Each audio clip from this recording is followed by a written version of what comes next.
Welcome so much, everybody. This is the Colorado Balance of State Coordinated Entry Assessor Workflow Training. In this training, we're going to walk through the workflow that's been established through work with the Colorado Balance of State leads, as well as the Upper Arkansas Valley pilot region, to create a thorough and efficient coordinated entry system within HMIS, your statewide homeless response system. My name is Ashley Wynn. I'm the lead project manager for this project. I work for the Professional Services Department here at BitFocus. Just let some folks in from the waiting room. And our team, we've been working closely with the Balance of State regional coordinated entry leadership throughout this process. We're excited to see it go live in your community and continue to grow throughout the statewide HMIS homeless response system. I'm joined today by Melissa Wheeler, who's also a project manager on our professional services department here at BitFocus, who's assisted on this project for the last year. And then I'll give a big shout out to Rachel, Denny, and all of the regional coordinated entry leads who have been supporting and working on this project to get us to this point. So with that, I'll go ahead and hand it over to Melissa to go over our agenda and get us started for today. Over to you, Melissa. Thank you so much, Ashley, and welcome to everyone. We are very excited to be with you today, and you will kind of see Ashley and I do a tag team effort today of training. And so let's go ahead and hop in and get started. So this is our agenda for today, and we were going to be covering the following topics for you. So a little bit of a dive into who is this training for, a tiny reminder on searching for clients in Clarity Human Services, and then digging deeper into prevention diversion workflow, the street outreach enrollment, if it's applicable to your region, the coordinated entry enrollment, the assessments that come with this workflow, referral to the community queue, check-ins, coordinated entry services, case conferencing assessments, exits from Clarity Human Services with clients, reports, and resources. So this is a little bit of housekeeping. Today's training is actually scheduled for an hour and a half, which gives us plenty of time to cover the content. We encourage you to ask questions throughout the training by entering them into the chat. Ashley's going to be monitoring that while I'm talking, and then I'll be monitoring it while Ashley's talking. But we're a pretty easygoing crew. So if you have a question, we have plenty of time today. Feel free to unmute yourself and just ask us the question verbally. We're happy to do that. So in that same vein, are there any questions before we get started today? All right, hearing none, let's jump into who this training is for. So basically, this training is for anyone in the community who assesses clients for the CE program and completes that data entry for clients into HMIS. So all folks with an interest in coordinated entry may attend this training and learn about the new workflow. However, please note that HMIS 101 and HMIS 201 are required in order to gain access, user access to coordinated entry in HMIS. And if you have any questions about that past this training, Rachel and Denny and the team would be happy to answer those for you, but we wanted to make sure to mention that today. So let's jump into a quick reminder about searching for clients. So one of the first and most essential steps in a successful data entry into any HMIS system is the task of searching for and creating a client profile. It's recommended when searching for a client in Clarity Human Services that you enter the first 3 letters of the first name and the first 3 letters of the last name of the person you're looking for in the system. This will allow the system to best search through all of the name combinations that exist currently. If you do not find a client with the same credentials as your client, you're safe to continue on creating a new client in the system. Be sure to review the client's name, the date of birth, and the social security number to verify whether the client records are truly a match. So this important step cuts down significantly with duplicate profiles of the duplicate clients that are entered into the system. If you do, however, find a duplicate client, make sure and let your system administrator know or help desk know so that they can merge those records.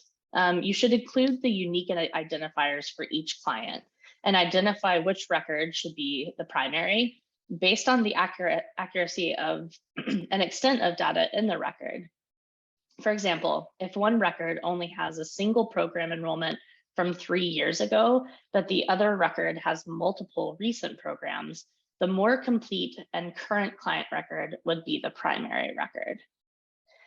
So another part that is incredibly important whenever you're entering into the system is updating contact information. So as you all probably know, having up-to-date contact information in HMIS is crucial to the success of the client. Best practice is to complete and update contact information when it changes for the client. However, because clients can from time to time be hard to get a hold of, you want to make sure and have this contact information updated as often as possible to help all of those working with the client in the system and give them the ability to find and be in contact with the client when they're needed. So another important reminder here is talking about switching agencies. So all coordinated entry data collection should occur under the coordinated entry agency and program. The agency and program are named coordinated entry with your region. So we try to make it as easy as possible so that you didn't get confused if you do have to switch agency access. If this isn't your home agency, you will need to switch to this agency before entering any data for coordinated entry. And if you have any questions about that, please feel free to ask, and I'm happy to show you within the system. All right, so those were just a little bit of kind of reminders, housekeeping items for just remembering good HMIS data, best practice entries. And now we are going to really dive into the workflow when it comes to coordinated entry. I want to talk to y'all a little bit more about prevention and diversion. The first thing to note is diversion is often referred to as problem solving. Communities are using those terms interchangeably now, so you might hear that from time to time. So I probably don't have to tell you this, but the true intent of diversion is to ensure that homelessness experience is as brief as possible and that it prevents unsheltered homelessness, and Diverge stays away from shelter. It is a client-driven approach that includes using collaborative conversations to find safe and stable housing solutions outside of the homeless response system. Diversion often includes financial assistance. The way diversion is implemented in communities doesn't always align with what I just said, though. Diversion is supposed to prevent a client from entering a shelter. However, many communities will serve clients in their diversion program that are currently in a shelter. Diversion is used to help clients find housing outside of the homeless response system. That's why a lot of communities start shifting to using problem solving as their program name. So here's a few examples of diversion: buying a client a bus ticket to go live with family, conflict resolution or mediation that results in a reunification or a place to stay, or with that financial piece, helping pay off old rental debt that is creating a barrier to a client obtaining housing. Diversion is not technically part of the CE workflow and is considered a separate process, but due to limited housing resources through CE, many communities, including the Colorado Balance of State, want all clients to attempt diversion before getting assessed for CE. So the two processes have become intermingled. For today's training, I'm going to show you a workflow where diversion comes before the coordinated entry workflow. All clients should go through diversion before being enrolled in the coordinated entry program and completing the CE assessment. In this workflow, clients would move on to that step if they were unsuccessful in diversion, or if it's determined that they need a higher level of care. So diversion can also be cyclical, meaning that a client may explore diversion multiple times before finding a sustainable solution. So let's talk a little bit about the general workflow for diversion. Enrollment. What does this mean? It indicates the start of a client's engaging in diversion. The assessment facilitates the diversion conversation by assessing alternative options. Services are there and used as a record of activities and supports provided to the client. And exits indicate that the client is no longer receiving services.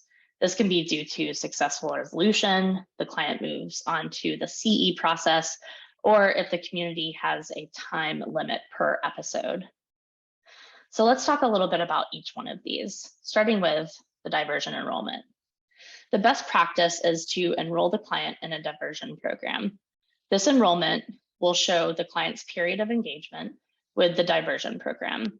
A new enrollment should be completed each new diversion attempt. Remember, I said diversion can be cyclical. If a client has previously tried diversion and was unsuccessful, they would have been enrolled and exited. If that same client wants to try diversion again, you would complete a new enrollment. So let's jump over into Clarity Human Services, and let's go through a quick diversion enrollment here. So what you're going to see on my screen is a previously set up test client today in your training instance. And just to remind everyone today, everything that we show you in Clarity Human Services in the training instance is going to be fake data. So you're not seeing anything that is you're not supposed to at this time. So I have already set up Mel Test, and I wanted to show just a quick diversion enrollment and what that looks like in the system, how we set it up. So we would click onto programs here. And because I actually talked about this earlier, because I'm actually switched into my coordinated entry Pueblo region, I have access to these 3 programs that are available to be enrolled in. So you'll see that I have the availability to enter the client into the coordinated entry project, the diversion project, or the street outreach project. And we're going to talk more about these 2 later in the training, but I want to focus on enrolling the client into this diversion project here. So clicking on the drop down gives me ability to scroll down, and down here there's the enroll button.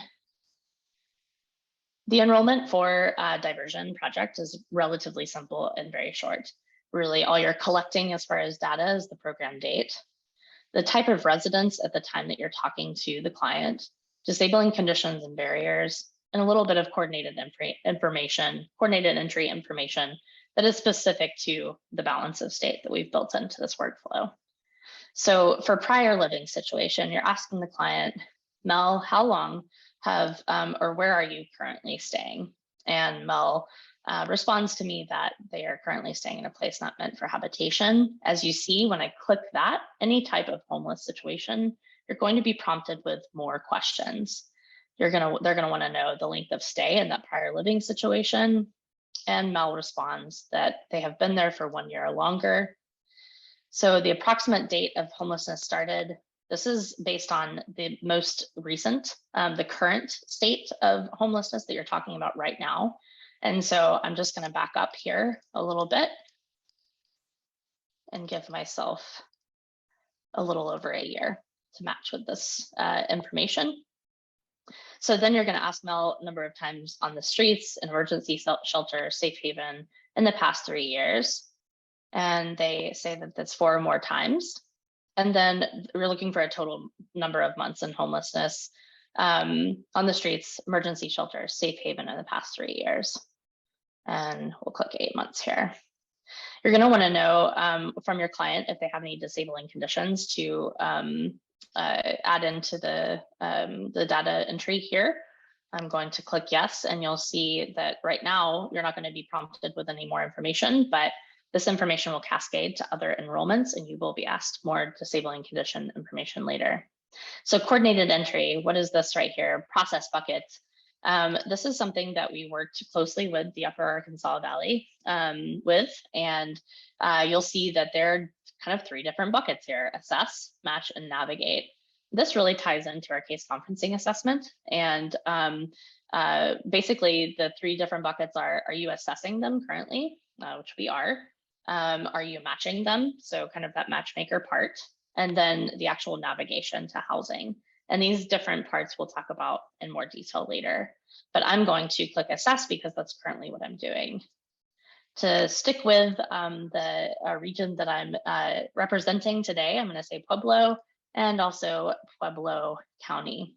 I'll tell you a funny story about myself while I'm clicking this one. I had to actually look up this morning on Google which county Pueblo belonged to, and then I felt really silly because Pueblo belongs to Pueblo. And so there you go. You learn something new every day.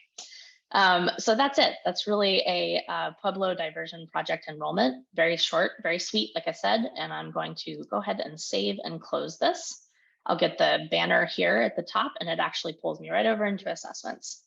So let me switch back over here, and let's talk a little bit about the diversion assessments. So the Colorado Balance of State has developed a prevention diversion assessment that is required for all clients as part of the diversion efforts. This assessment facilitates the conversation with the client to assess whether alternative options are available rather than entry into the homeless response system. This is a shortened version of the prevention diversion tool that's already in place across the Colorado Balance of State. Some questions will appear or disappear based on the responses provided. We saw that in our previous work in the enrollment. We'll take a closer look at this assessment during a demo portion of this training. So for unaccompanied youth, we do want to add in here that the youth triage assessment is also available. If you're working with an unaccompanied youth under the age of 25, you should complete the youth triage assessment first, and then, if needed, complete the Colorado Balance of State Prevention Diversion Tool. In the future, we plan to include youth-specific prevention diversion questions into the Colorado Balance of State Prevention Diversion Tool.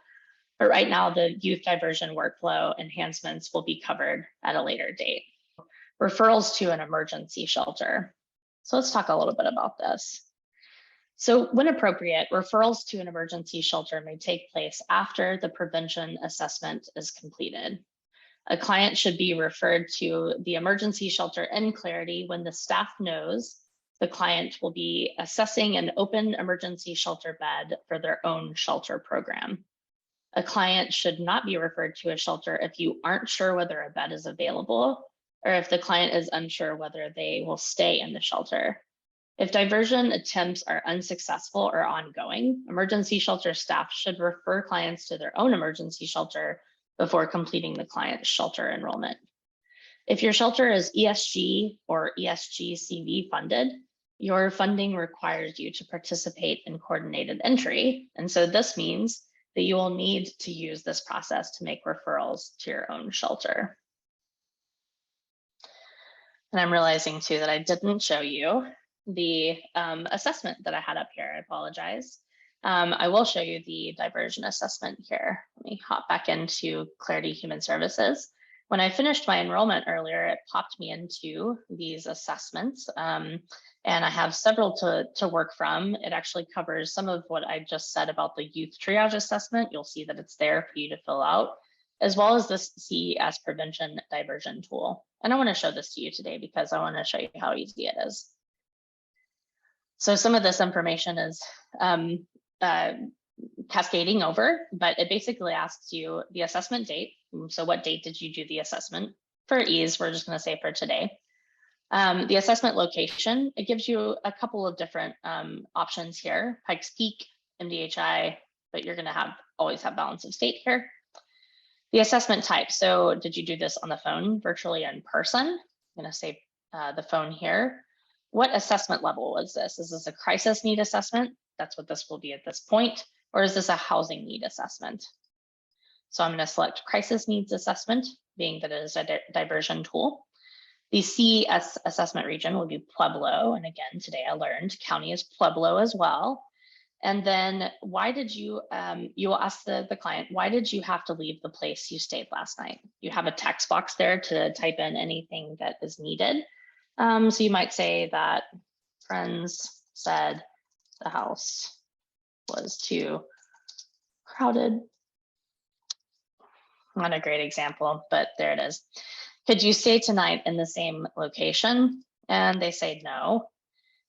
You ask them if there is anyone else that you and or your family could stay with. Could you stay with friends? Could you stay with family? Could you stay with coworkers?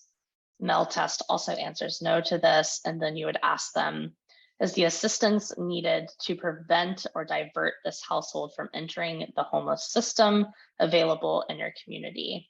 And right now, no. If no, another question pops up. If no, was this a result of the screening process for this household? And I'm sorry, what was the result? And I'm going to go ahead and set myself up for my next set of demos and say that we are referring them to a shelter.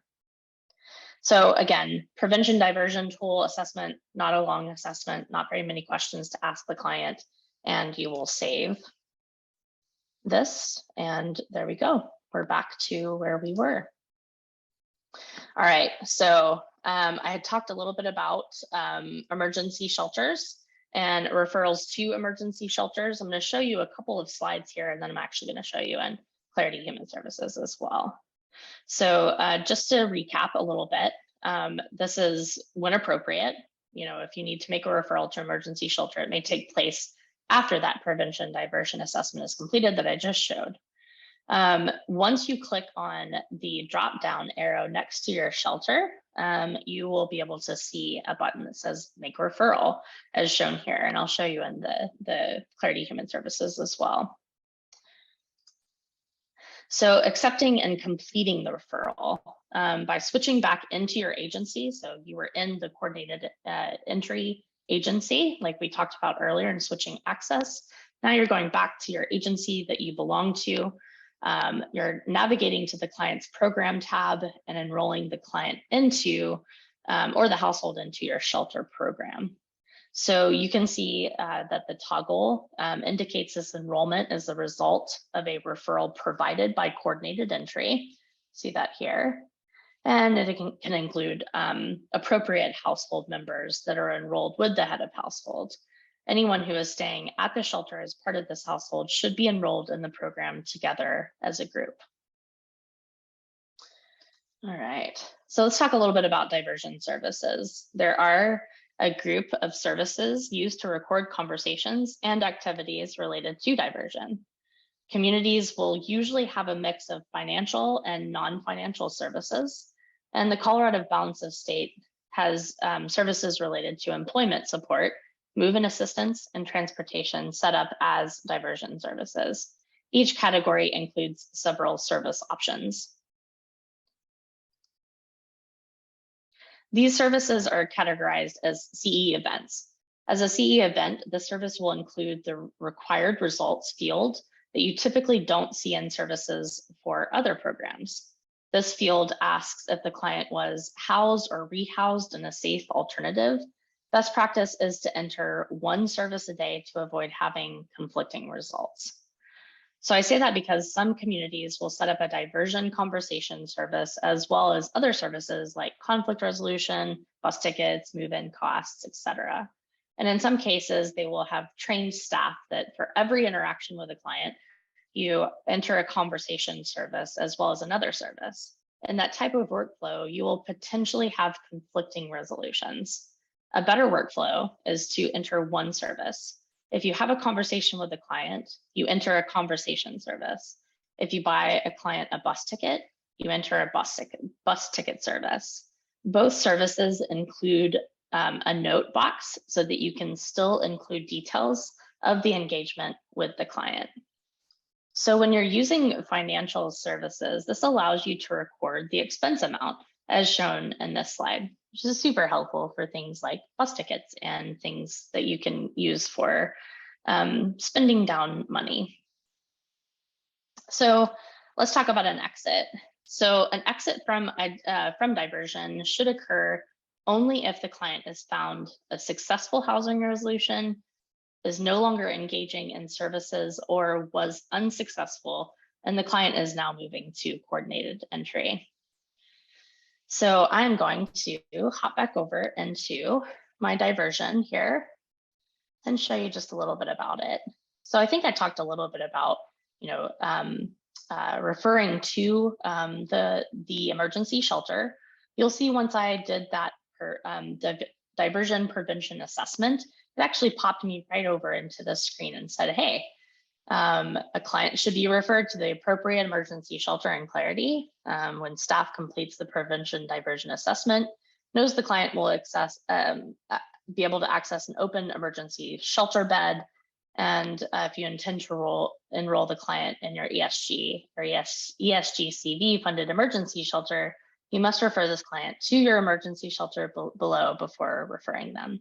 So this information up here is going to sound very familiar because it's what we just covered in our slides, but it's there for you as well, just as a little warning and a little reminder as you do that.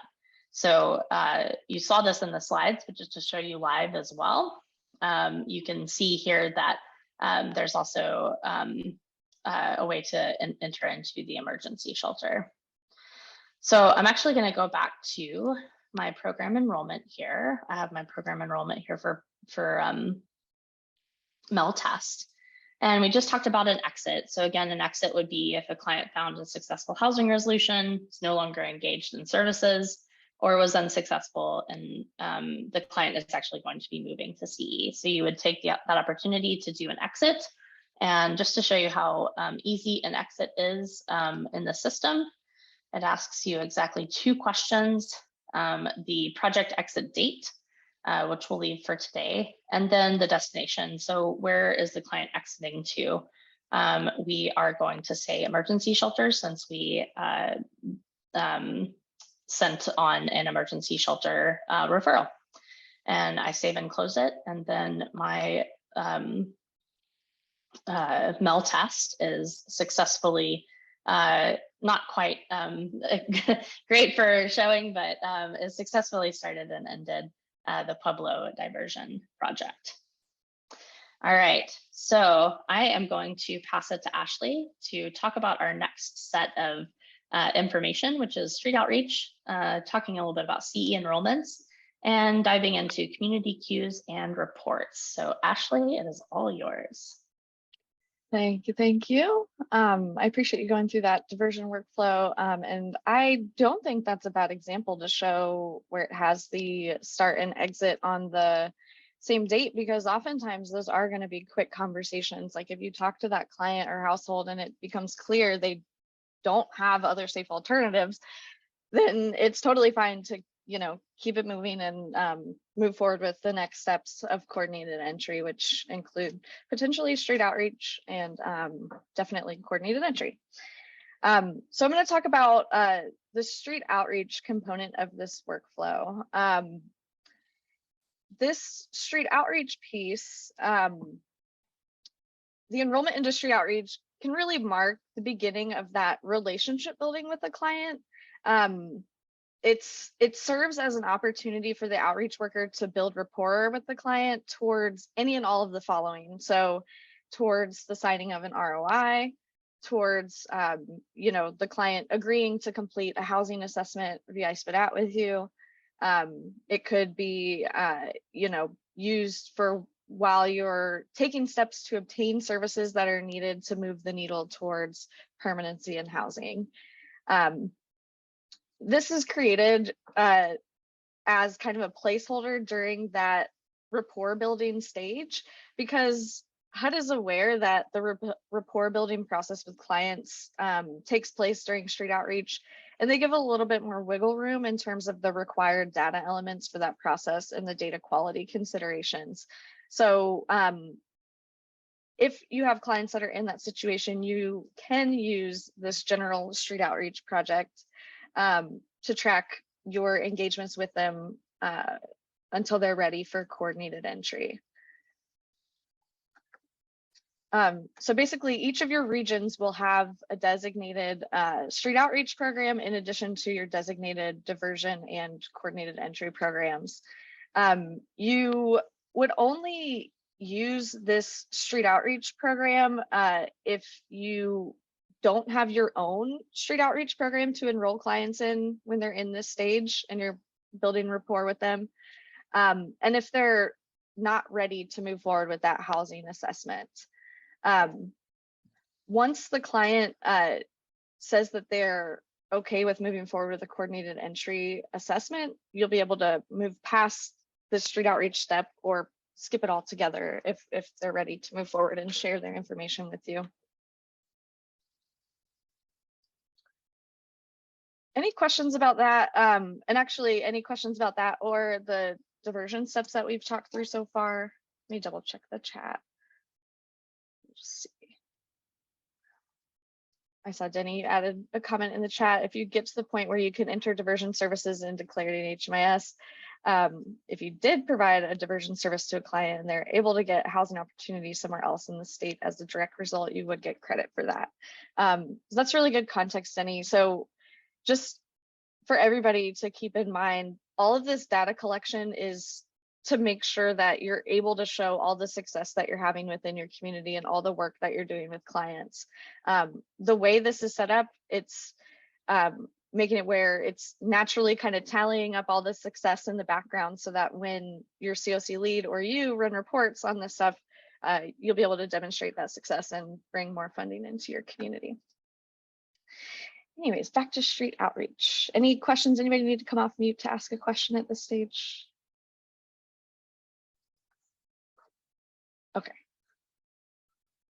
Okay, I'll keep going.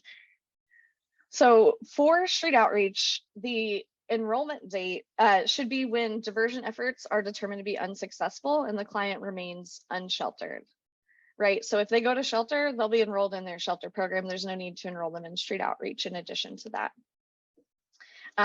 For street outreach, you would go ahead and exit the client once they're engaged with coordinated entry or if they self-resolve or leave the area. So if they become ineligible or, you know, decline services or otherwise, you can go ahead and exit them from street outreach.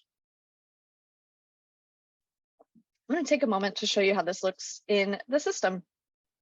And so similar to all the other coordinated entry work that you'll be doing, you need to switch into the appropriate coordinated entry agency to do that work. My home agency is the system agency, so I'm going to go ahead and switch into Pueblo. You guys won't have, you typically won't have all of these listed. You'll probably just have your region, with the exception of if you work at an agency like Rural Collaborative for Homeless Youth that works across various regions. Generally, you'll just have access to your own region. So I'm going to go back to the same client record that Melissa is working with previously, go to the Mel test client and kind of pick up where that left off. So in this case, I know in Melissa's example, she said the client exited to street outreach or to emergency shelter. In this case, we're going to pretend that the client didn't end up going to emergency shelter and that they are remaining unsheltered on the street. If that's the case, you'd go ahead and identify the street outreach program below. And again, if you're not seeing the programs that you expect to see here for coordinated entry, the first thing you should double check is, are you switched into the correct agency? Go ahead and click enroll. And you'll notice this is where, like I said, HUD understands that this is a rapport building stage. They're a little bit more flexible with the data quality, but you do want to, since this is rapport building, you want to fill in what information you have and kind of continue building on that as you build rapport with the client. But it's okay to put data not collected if you need to move forward with the assessment. I'm going to go ahead and fill these out, but as you can see, this is starting to collect a little bit more details than the diversion assessment. You know, once it becomes clear that this person will be working with you and in need of housing assistance. I also want to highlight that this is set up with a message related to if someone is fleeing domestic violence, to kind of pause what you're doing and direct them to a domestic violence service provider. So be mindful of that. If you indicate that somebody is currently fleeing domestic violence, you'll get a reminder here to connect them with a domestic violence service provider immediately to see if they can connect with services that way. And this is a safety concern. So if you're entering data related to somebody who's currently fleeing domestic violence, it's best practice to ask them if their abuser, if there's any potential for their abuser to have access to HMIS or this information. And particularly in those cases, you want to stop entering data so that it doesn't impact the safety of that client. So I'm going to go ahead and fill out the rest of this information. Some of these details will carry over from the diversion enrollment, so you won't have to keep entering this information. I'm going to leave it in assess because this client's not ready for the assessment yet. They're still in the assess process bucket. So at this point, the client is enrolled in street outreach. You can continue to build rapport with them until they're ready to sign an ROI and complete a housing assessment. There are also services listed under the street outreach enrollment so that you can track that engagement with the client. So just some basic needs services while you're building rapport. And then also food assistance as well. So this gives a place to track that information and know what's going on with that client before they're truly engaged in coordinated entry. So let me switch back to, actually, before I switch back to the slides, I'll go ahead and exit this client. So say you've provided a tent, you've been meeting up with this person on a regular basis to provide meals and talk with them more and more. It becomes clear they don't have other safe alternatives to resolve their homeless situation, and they're going to be receiving assistance, and they agree to do that coordinated entry assessment. At that point, you can go ahead and exit them from street outreach. It's still going to be a place not meant for habitation as their destination, since they're still unsheltered. And I'll go ahead and save that. So at this point, they've completed both of these enrollments, and you'll want to go ahead and enroll them in coordinated entry. But let me go back to the slides and we'll talk more about that stage. Any questions about street outreach before I move forward? I know it's kind of a unique piece that Colorado Balanced State offers, but I think it kind of connects the dots for some of those clients that you guys are working with that maybe aren't ready to share all their information yet. Yeah, Kathy, I see you have your hand up. If you feel free to hop off of mute and ask your question. Hi. So I just wanted to check that I understood, because we are really developing a street outreach piece, but I've had no problem completing the VSPA process with these folks. So if we're developing rapport hasn't been the issue so far. And so I'm just wondering, do we still need to do the diversion piece? And then if the street outreach, even though that's what we're doing it from, if we're doing a VSPA right away, what is the kind of the flow of that? We don't go, right now we're not HMIS. So we're not doing that piece. We're going directly to just to give it into the coordinated entry system. So I'm just trying to get an idea of flow of if the diversion is required first and foremost, if we get started on that, how we need to do it. Yeah, really good question. The diversion step is required. We do want all clients to go through that diversion step to see if they have other safe alternatives first.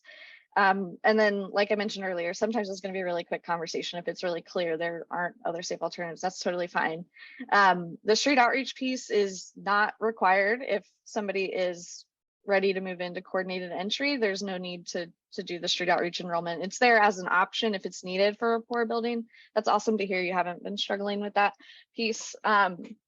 But yeah, if those services are either tracked elsewhere or clients are ready to move straight into the VI SPDAT and they've signed an ROI and all that, you're good to just skip the street outreach step altogether. That one's there to be a benefit, a help to you guys locally who need, where do I track what I'm doing with these clients? It's another space for that. Yeah, Brandon, I see your hands up as well.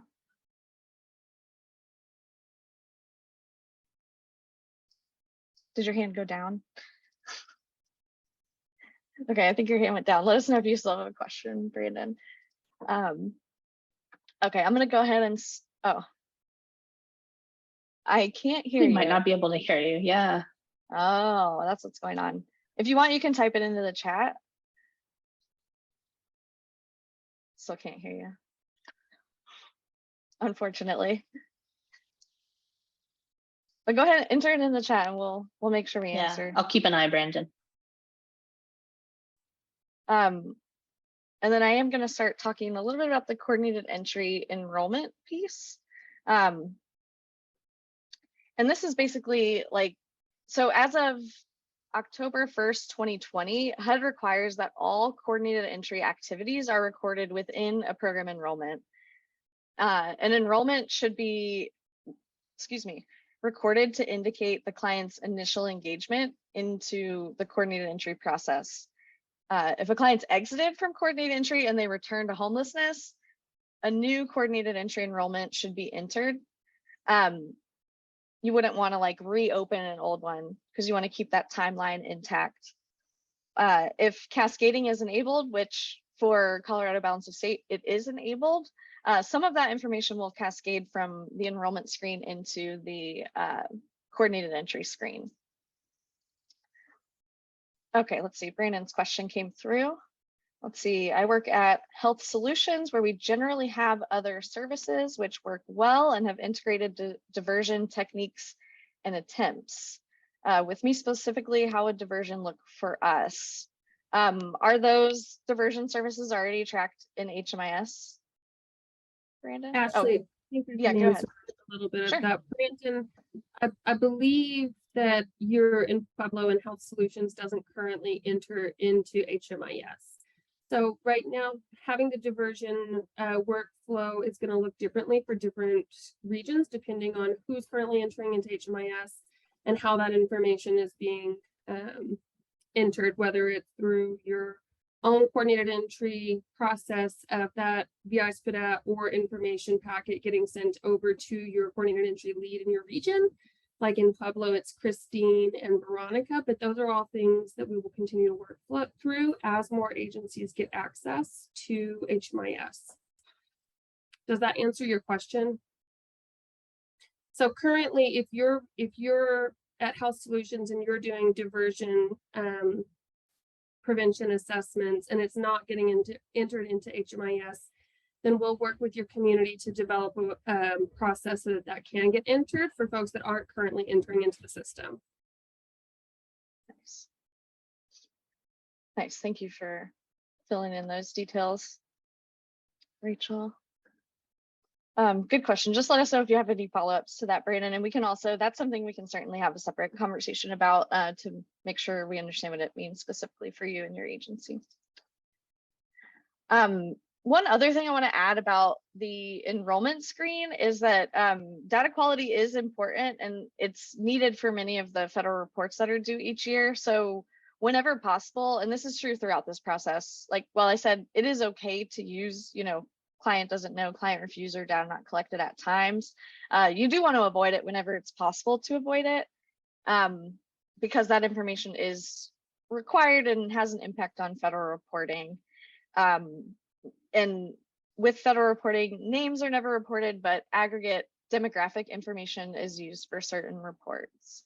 So keep that in mind when you're completing the enrollment screens. Let's talk about coordinated entry assessments. An assessment is used to understand a client's vulnerabilities, barriers to housing, strengths, and needs. A community may have more than one assessment, for example, a housing and crisis needs assessment, or a youth, family, and single adult assessment. Some communities choose to have just one. In Colorado Balance of State, the VI SPDAT series is primarily used as the housing needs assessment. So that includes version 3 of the individual and family, version 2 of the youth. Some folks are using version 1 of the JD. And I think there may even still be a few folks out there using version 2 of the individual and family and version 1 of the youth. So that full scope of assessments are able to be used for prioritization and housing needs assessments in the Colorado Balance of State. And then the ones that Melissa reviewed earlier, including the Colorado Balance of State Prevention Diversion Tool and the Youth Triage Tool, those are considered crisis needs assessments. So at this phase of the workflow, I'll be focusing on the coordinated entry housing needs assessments, including those VI SPDAT series. Assessments must be connected to a program enrollment, so they must be program level assessments. A new assessment should be completed whenever a new episode of homelessness occurs, a change in family composition, or a significant change in circumstances. Many communities also set policies on how frequently an assessment should be completed. So this screen generally shows the coordinated entry assessments that'll be available for your region. Again, I mentioned a couple of regions have a couple of additional assessments, including the JD, VI, SPDAT, but these ones are the most commonly used across the balance of state. Please note, current living situation is shown here. However, this assessment is not required in the Colorado balance of state at this time. I also want to highlight, related to the coordinated entry assessments, as you guys are getting started with this, I just want to highlight that there's currently a known scoring discrepancy that's pending a fix in Clarity. So this is related to the family VI SPDAT version 3. So it's pending fix on the BitFocus side, but I wanted to make you guys aware so there's not confusion when you start entering your VI SPDATs into Clarity. The discrepancy right now, it means that single parent households are not currently receiving the point for household size and makeup. Two parent households seem to be getting the point. For some reason, the single parent households are not. So we're pending that fix on our side, and we'll keep everybody up to date as it gets corrected. But I wanted to make you aware to avoid confusion when you start entering data. So let me go ahead and switch over to Clarity to show you guys the coordinated entry assessment step of this process and the coordinated entry enrollment.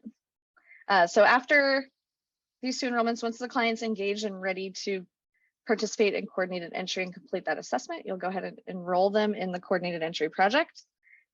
As we mentioned earlier, this stuff will cascade over from the street outreach and diversion enrollments. So the information's already completed. You'll just want to go ahead and update information to make sure that it's accurate. Pay particular attention to making sure that the living situation fields are accurate to the current episode of homelessness, because these fields are used to determine chronic status. So the more accurate they are, the more accurate picture of what's going on with chronicity within your community. So I'm going to go ahead and save this enrollment. Sorry, my face is like itchy. And once you complete that enrollment, you see it drops you straight into the assessments tab where you have the variety of assessments to choose from. In this case, I'm going to go ahead and click on the individual VI SPDAT version 3. And then this tends to be the most tedious piece that I'm going to do right now is click through this assessment pretty quickly. So this is a great time to ask questions if you have them, you know, if anybody has questions or comments to add at this time. I'm going to go through and fill out the assessment. Again, the region and county, a few of these questions will cascade over from other things you've filled out so far for this client. We're trying to make it as easy as possible for you. Let me go ahead and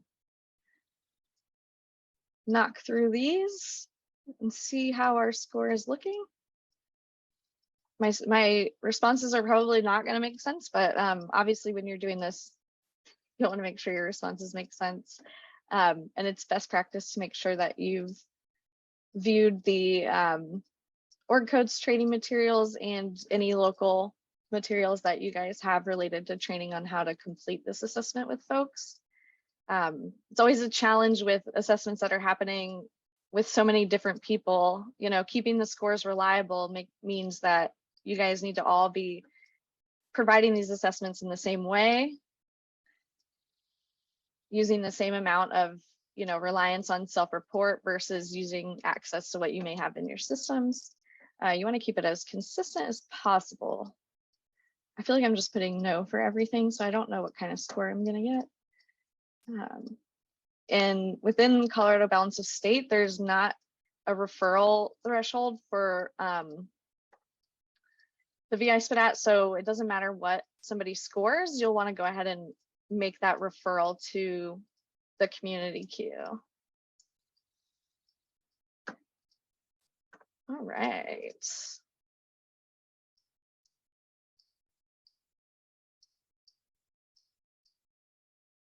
And that's that. We'll say here and there and save. So that's how you would complete the assessment for somebody. I'm going to pause here and go back to the slides to talk a little bit about the next step before I demo it within the system. And talk a little bit about referrals to the queue. But basically, you'll want to make sure that you complete the appropriate assessment for each person or household that you're engaging with. So if it's an unaccompanied youth household where they're under 25 years old, you'll want to complete the TAE VI SPDAT. If it's a household with at least one adult and one child, you'll complete the family version of the VI SPDAT. If it's an single adult over 25 or over, you'll complete the individual VI SPDAT. And then as far as the JD goes, I think the communities that use it have pretty good protocols around it.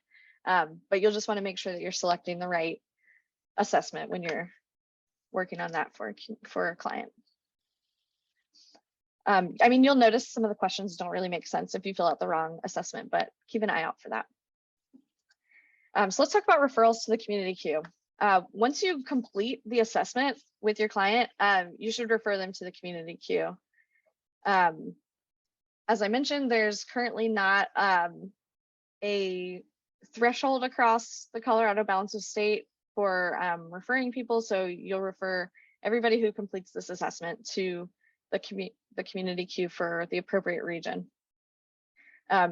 Most regions will only have access to their own region's community housing queue. The exception to this is Pueblo and Los Animas, where they'll be able to see and refer to each other's queues when appropriate. You should only refer clients to the queue where they seek to access housing resources. As you can see here with the screenshot, Pueblo also has a transitional housing queue that's for matchmaker use only. So please don't make referrals to this queue. You'll want to stick with the housing queue that is appropriate for the client or household that you are making a referral for.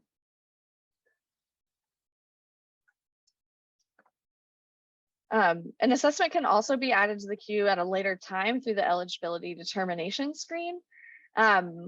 So you can also remove an assessment from the queue if needed. But let me show you how this looks in the system. So after I clicked save on that assessment, it brought us here to this screen, which is called the eligibility determination screen. This is where you can see the client's score, including the subsection scores. And then you can also view the different queues that you're available to send the client referral to. In this case, I'm going to send the client's referral to the Pueblo housing queue. As you can see, you have the ability to turn these other ones on, but you don't want to do that unless you need to refer them to Los Animas. Once you've selected the right community queue, you can go ahead and click refer. And then from here, you'll want to click send referral.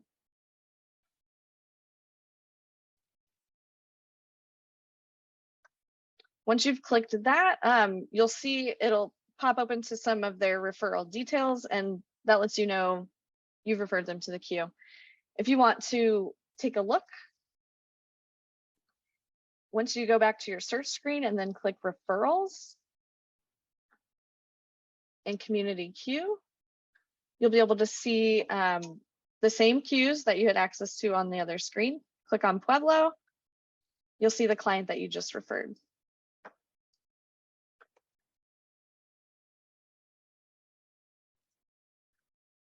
Okay, so I know that one's a little bit quick, so I just wanted to quickly show you one more time. If you ever needed to go back, like if you for some reason didn't make the referral right at the time you did the assessment, you can always open that program enrollment back up, go to the assessments tab and click on eligibility to get back to that eligibility determination screen in order to make the referral.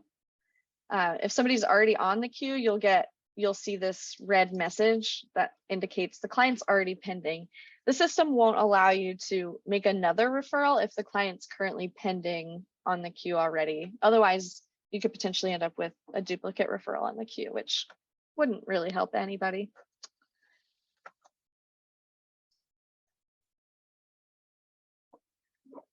Any questions about the referral to the queue step? All right, let's talk about removal from the queue. So that's kind of the bulk of it. When you add a client to the community queue, that's adding the client to your priority list for housing. That's adding a client to your by name list historically in your workflow that was offline from Clarity. That's what indicates this client has been prioritized for housing resources, and we're going to work on matching them up with an appropriate housing solution. So there may be times that clients will need to be manually removed from the queue, and that would be if they self-resolve, pass away, or if they were added by mistake. You can always manually remove those. And you'll remove a client from the queue by accessing their referral in the client's history tab and then scrolling to the section for remove from queue. Select a reason, enter your date, and then click save. As folks are getting used to using HMIS for this process, it's best practice to go ahead and notify your coordinated entry lead or program manager when you're removing someone from the queue. And again, that's just to help as the system's getting used to using HMIS. There are some, automated notifications that'll happen, but it's best practice to also go ahead and let your coordinated entry program managers know. If you are a coordinated entry program manager and you're like, oh my gosh, stop bombarding me, just let your end users know and they can stop notifying you. But we want to make sure you guys know what's going on. So let me show you that one in the system as well. Okay, so I'm still in this client record. I'm going to go straight to the history tab. We have this pending referral on the Pueblo housing queue. I'm going to click edit. The remove from queue section is right down here. So I'll go ahead and say self-resolved. It's going to ask you for kind of the outcome, like how did the client self-resolve? So I'll say they're permanently living with family or friends and save changes. And then you can see down here in the history of the referral, the reason is tracked and the client is no longer on the community queue. Now we just have the other two clients.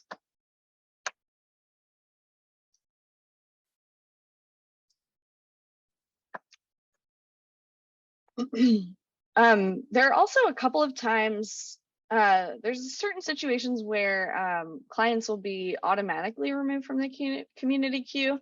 That's primarily when there is no activity in the system for a client within the past 90 days.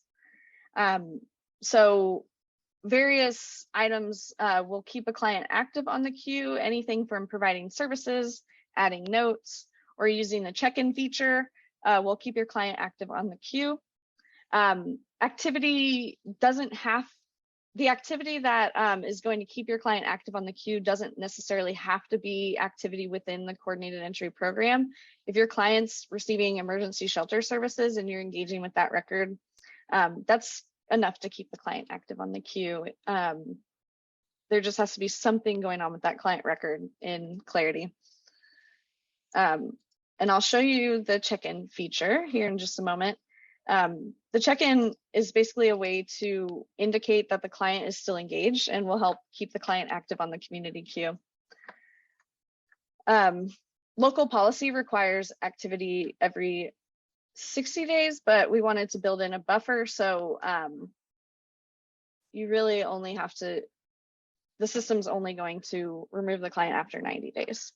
And that's, I believe there were a couple of, at least one region who said, maybe 90 days would be too quick for them. They want to make sure people don't drop off their queue. If that's the case, go ahead and send us an email separately and let us know what you think the right inactive referral threshold is for your community.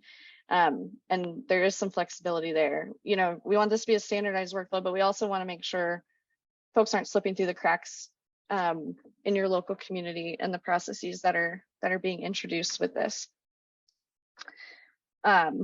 Okay, so yeah, let me do the check-in real quick. So I'm going to go ahead and do a check-in here for Freezy Waters and click to open that. And then right here, you'll see their last activity date was 4/12/2022. That's been some time, so we definitely want to check in with this client. As you can see, all I did was quickly click that button and it updated the last activity date. This is where it's counting your 90 days from. So you can always reference that to double check where you're at. All right, let me go back and we're going to start talking about coordinated entry event services. These coordinated entry event services are recorded to capture access and referral events, as well as the results of those events. Coordinated entry events are required as part of the 2020 HUD Coordinated Entry Data Standards. And when applicable, services under coordinated entry programs have been categorized as coordinated entry events. For programs using auto exits due to inactivity, coordinated entry events will keep a client active in the program. You'll want to make sure that you track these services throughout the client's engagement with coordinated entry as they occur. So this is just a quick screenshot to give you a look at the types of services that are available through coordinated entry. And I'm going to go ahead and pull up Clarity to show you how this looks for the client. So let me go back to our MEL test client, go to programs. I'm going to go ahead and open that coordinated entry project, and I'm going to switch over to the services tab. So we know folks can stay enrolled in coordinated entry for a period of time while they're on that journey to permanent housing, and their case managers working with them along the way, providing various types of services. We've got some of the most common ones listed here, and you should track these as they occur. Again, this is all tallying up in the background to show the success in the work that you're doing with folks. So helping them obtain birth certificate, documentation of disability, some of those key items, you want to go ahead and track those services here. If you help somebody get an ID, you can track that as well. There's also services down here as far as housing navigation. So if you help someone, fill out applications for housing, you can track that one here. Let's see, what's another one? So maybe if you provided transportation, transportation's a good one. So if you're like providing a ride, you can list that one. We also have move-in assistance. So if you helped actually pay somebody's application fee, you can go ahead and actually track the expense here as well. So the date would be the date that you actually made that payment. You'd want to identify the result. So if you paid that application, did they get housed? In this case, I'm going to say yes. Let's say they got housed today. And then you can enter in the amount. And this is handy because it'll allow your community to run broader reports to say, we spent this much on average per client for coordinated entry services or diversion services. So it can lead to some really interesting statistics and help you understand how much money is being spent on these services, which can then turn around and be a good way to apply for grants or funding to fund those services now that you've got documentation of what you've provided. So I would definitely encourage you to use these options throughout the way. So in this case, I'm going to go ahead and save that we got a birth certificate for that client. And you can see these are tracked here. So we help them with an application fee, and we also help them connect and get a birth certificate. If you notice that there are other common services that you are providing as part of coordinated entry that aren't accounted for here, let us know so we can make sure you have everything that you need.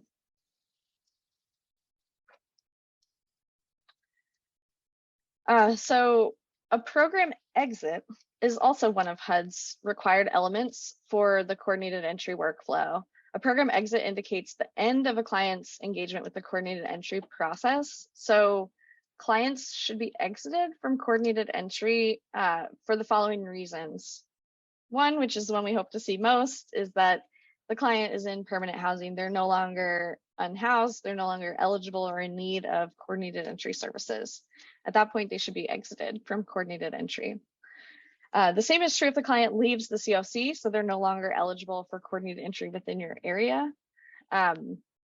If the client is deceased, or if the client has declined all services, they do not want to participate in this process. I highlighted here as well, you'll want to let your coordinated entry program manager know when you exit a client from coordinated entry, similar to the community queue exit. I know you guys as leads within your communities, want to understand when people are being taken off of your list and off coordinated entry. Just putting a reminder here to keep that communication going as folks get used to using HMIS for this process.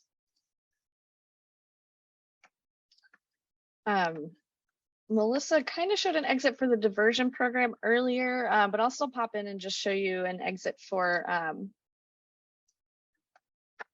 the coordinated entry program as well. It's the same thing. You'd go within their program enrollment.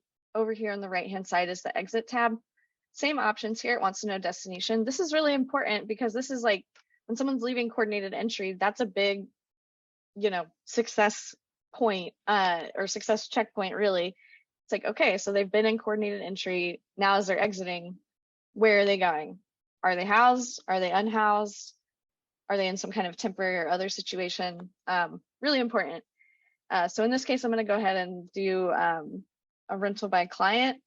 And I'll say with the rapid rehousing subsidy, which this doesn't make sense because I'm just exiting them manually. Usually if they're exiting to rapid rehousing, like they'll be enrolled in like a rapid rehousing project through the system and you won't have to manually do this, but I'll talk about that in a minute. So you just select their destination and then click save and close.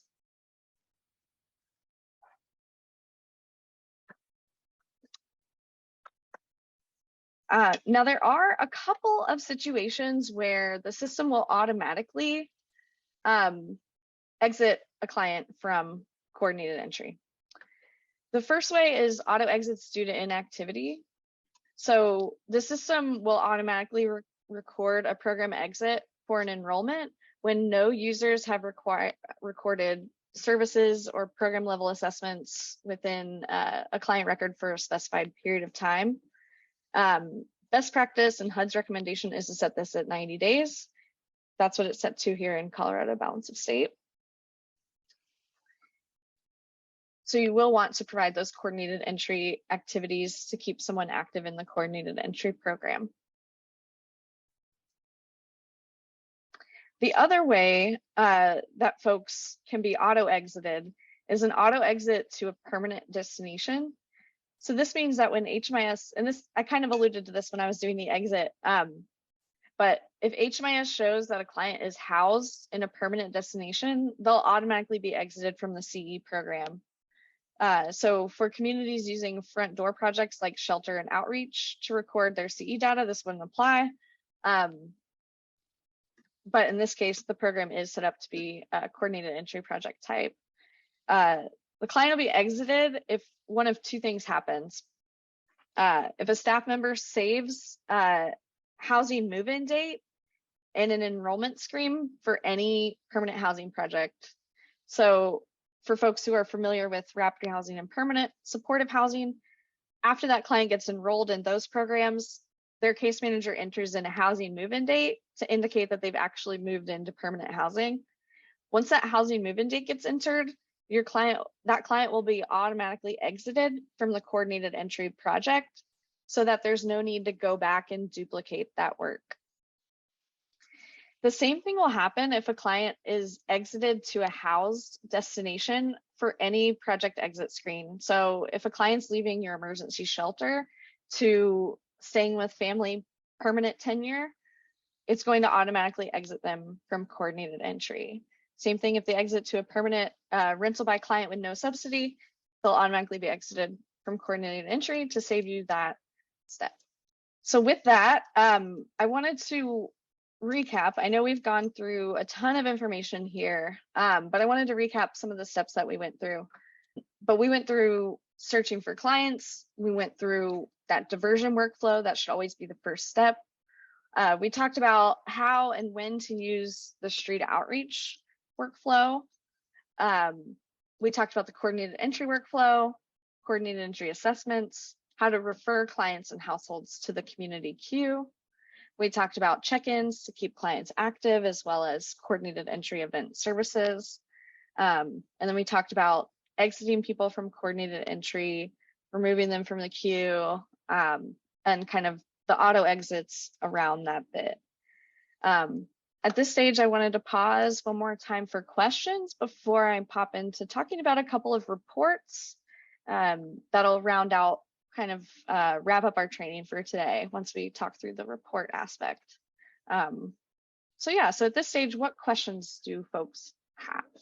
I appreciate whoever it was. I was trying to fix my mic. I appreciate whoever answered. I am currently trying to become a coordinated entry program manager, just so I can, since Health Solutions has such a high population, so that we can enter it in directly and kind of relieve some of Christine's burden. So that's why I was asking about the diversion, because we do have, obviously, when working with like mental health and outreach and community and all that stuff, I was trying to figure out what the best path is for me to enter in diversion workflow and where the priority is. But I think I've got a good grasp on that. The other question that I do have is, are there alerts when it comes to the inactivity of coordinated entry? Good question. We do, oh, go ahead, Rachel, were you gonna speak? Yes. Okay, go ahead. Brandon, I'm really glad that you're on the call today. The last conversation that we had with Christine and Veronica in Pueblo about your coordinated entry system is that Health Solutions would be a really important agency to be entering directly into HMIS. So we can definitely connect outside of this meeting to talk a little bit more about how exactly that will look. But definitely the priority for like your agency would be to get access to HMIS. So that means completing the 101 and 201 so that you do have the ability to go into the system, create profiles, etc. And I'm already there. Sorry? I was saying I'm already completed that. Oh, awesome. Yeah, so then you would, if you have a username, then you can go in and do this process with your agency. I know you have a lot of like direct service providers who are doing assessments, and you have a big part in the coordinated case conferencing and housing resources within your communities. So we'll definitely continue to work with everybody to support you in like getting used to this system. This training is to give everybody an introduction to how coordinated entry within HMIS is going to change that workflow, and we're going to be available all along the way to support you all. So I'd love to connect with you outside of the meeting so we can talk in more detail about what that will specifically look like for your agency. Does that answer your question? Yes. I just have a couple reports I want to introduce you to that might make things a little bit easier to understand what's going on within your agency and how that's going, like how your agency's participation is going within coordinated entry. So there's two reports I want to show. The first of which is the coordinated entry assessment details report. And I'll show you how to access this, but basically this report will show you whoever's been assessed by your agency, who's on the queue, the details of their responses, as well as staff information. So this is what it looks like, but I'll give you an idea of it. So it's split up by assessment. So it's going to show you like everybody who had your family VI SPDAT, and then separately everybody who has like your individual VI SPDAT. And then it'll give you additional details here, like the name, date, age, other demographics, and then details about their score as well. So it'll show you the sub-score details on this report too. The second report is the CE assessing staff report. So this one will help you understand, help you see all the assessments created during the reporting period, but it's separated out by assessing staff person. So if you're the agency manager at your agency or program manager, and you want to make sure you want to see how you, or maybe you're just a competitive person and you want to see who's been doing the most assessments at your agency, you could use this report for that too. So this one, instead of being broken up by assessment, it's broken up by staff. So like this one, Kadra Adderley is in the top section and Kendall in the middle section. So you can keep an idea of, or keep an eye on who's completing how many assessments, kind of what are their scores, might help you identify different trends. You know, maybe you have a staff member who's like skipping a whole section every time. I don't know if that's realistic, but it would be very obvious in this report. So let me just quickly pop over and show you how to get to those within HMIS. You would go to this like launch waffle up here next to your name and click on reports. From there, these reports, I have them in my favorites. So let me try to remember what section they're in. Yeah, CE assessment details reports in the assessment-based report section, as well as the CE assessing staff report. So both of these reports are listed here. If you click the star next to them, they will be saved in your favorite reports section, which is really handy because it'll save the parameters you used last time. So you can just update your date range and keep it moving and run these reports pretty quickly. They can also be scheduled. But just to give you an idea of what those parameters look like, you just click run and you'll be able to select if you want to run it for a specific assessment or specific users, you can do that. Select your date range. And if you run it as a web page, you can kind of click in and drill down into some of the details. You can always run it as PDF or Excel as well. Same thing for the other report, has pretty similar parameters. The CE assessing staff report has kind of the same thing, actually exactly the same parameters. And then they take a moment to run and then they'll drop into this section here. You'll be able to click open once they're finished. There's not a ton of stuff showing here, but you can see this is my section, my agency, and the assessment I've completed. This will also allow you to see the different assessments that are in use and the different staff at your agency who haven't completed any assessments. So feel free to use these as needed for monitoring. There's also, beyond this, there are a series of data analysis dashboards that are available. They're particularly useful for like matchmakers and leads who are working on CE within your community.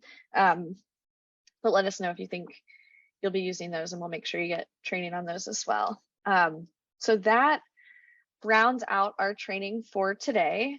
I wanted to share the HMIS support email and the HMIS help desk URL for you guys. This is how you can reach out to ask questions or if you need help based on today's training. You can go ahead and use this information to get in touch with Denny, Rachel, and team. As far as next steps go, there will be a layer before you have access to your coordinated entry projects. We'll just need to confirm that you attended the training and provide you additional agency access to your region's coordinated entry program. So, you know, if you try to get in there right now, it won't be set up yet, but we'll make sure you get that access so that you can begin using this workflow immediately and when your community is ready to get started with it.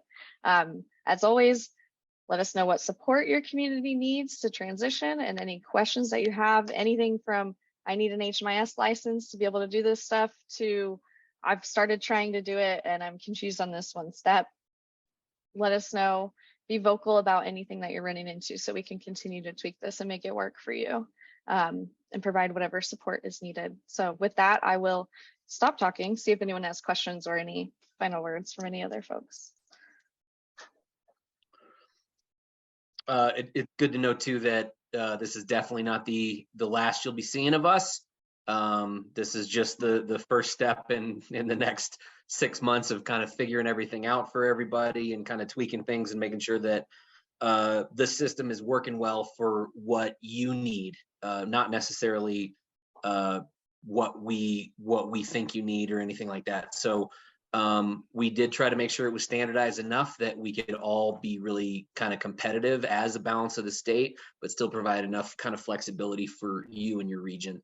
We're also happy to help with data entry. If you've got a great big stack of VI SPDATs and you don't know how to enter them, let us know. We'll figure out plans for that. We'd love to continue attending case conferences as you start to run through these workflows and like enter all these VI SPDATs and stuff. So we're definitely here for you. I don't know, I'm rambling now.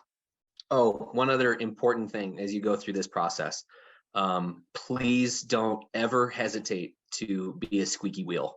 If you think that something isn't working or you're like, why is this here? Can we, please let us know. We can't continue to iterate and make the system better if we don't know where your issues are. So yeah, we're always open for all the feedback you got. Thanks so much, everybody, for joining us this afternoon. The rest of this week, we have matchmaker and provider training scheduled as well. Unless you're registered and you have those roles, you don't need to attend, but just to give you the full picture, those additional trainings will be taking place this week. We'll also have dashboard training next week. So we'll be in touch. Thanks so much. Have a great rest of your day, folks. Thanks, y'all. Bye.